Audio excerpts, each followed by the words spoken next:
All right, let's talk about the future of fragrance. I mean, think about it. For the last decade or so, we've all been swimming in a sea of super sweet, kind of predictable scents, right? Well, get ready, because by 2026, the entire industry is about to do a complete 180. So, the big question is, what are we all going to be smelling like in a couple of years?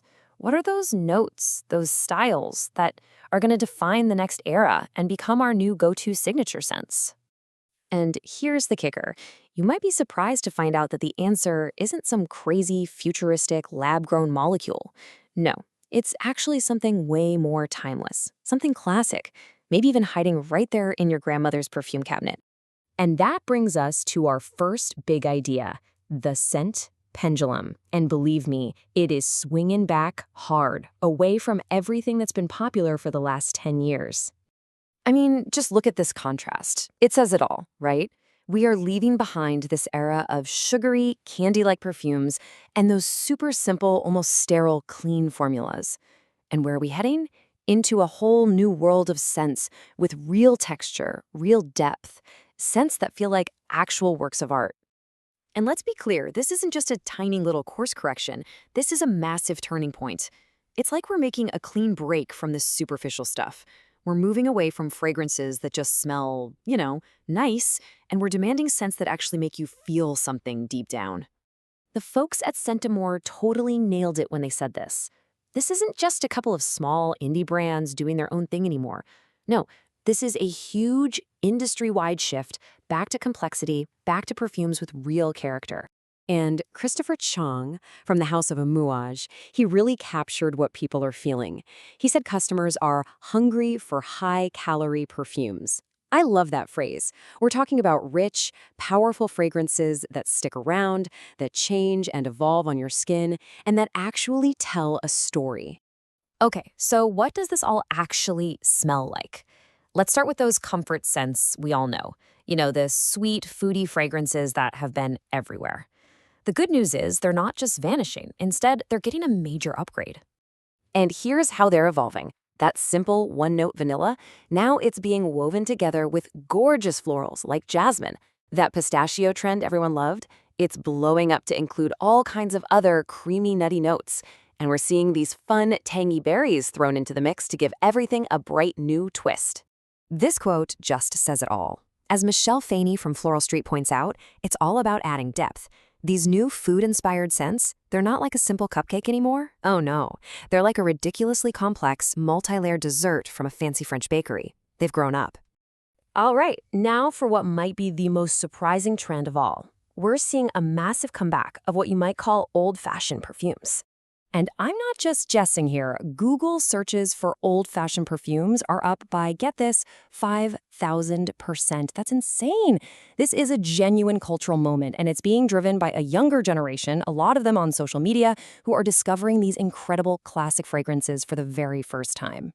The trend even has a name, granny chic. And seriously, things that might have been called dated just a few years ago are now the absolute peak of sophistication. People want that cozy, nostalgic vibe.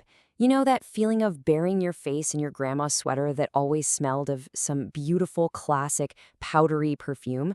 So what are these classic notes that are suddenly everywhere? Well, we're talking about those beautiful, powdery florals like rose and violet. We're talking about soft, clean musks, deep, rich ambers, and this gorgeous, velvety patchouli. And even aldehydes, that's the stuff that gives a perfume like Chanel No. 5 its famous champagne sparkle. They're being used in totally new, modern ways. And with this trend, we're also seeing the return of classic perfume families, like the Chypre. If you're not familiar, a Chypre is all about timeless elegance. It usually opens with this burst of bright citrus, but then it dries down to this incredibly sophisticated, deep, earthy base. It's kind of the ultimate, I have my life together perfume. Okay, so we've got complexity coming back, we've got the classics making a return, but what's the common thread here? What ties it all together? It's this deep, growing desire for our fragrance to be a real, true expression of who we are. And you can really see how this has evolved over time. It used to be all about finding the one, your one and only signature scent. Then we moved into fragrance layering, where we'd mix and match different scents to make something unique. But now we're hitting the ultimate level. People want fragrances that are completely custom-made just for them. Emmanuelle Moglin from the Experimental Perfume Club just hits the nail on the head with this. She says, personalization isn't a luxury anymore, it's an expectation. In a world where everything feels mass-produced, a unique scent is the ultimate way to stand out. It really is about wearing your own story, not just somebody else's brand. And this idea goes even deeper than just self-expression. We're stepping into this fascinating world of what you could call olfactory psychology. This is where fragrance becomes a tool, something we use to actively shape our moods. People are choosing scents specifically to help them focus, or to feel safe and secure, or even to spark their creativity. So really, the big takeaway is this. The whole world of fragrance is shifting. We're moving away from scents that are just loud and hyped up, and towards things that are elegant and authentic. It's a move away from perfumes that scream for attention, and towards ones that quietly and confidently express who you really are. So, to wrap it all up, the future of fragrance is, well, it's deeply personal. It's textured with a kind of depth you can almost feel, and it's absolutely packed with a rich sense of history. And that leaves us with one final thought to chew on.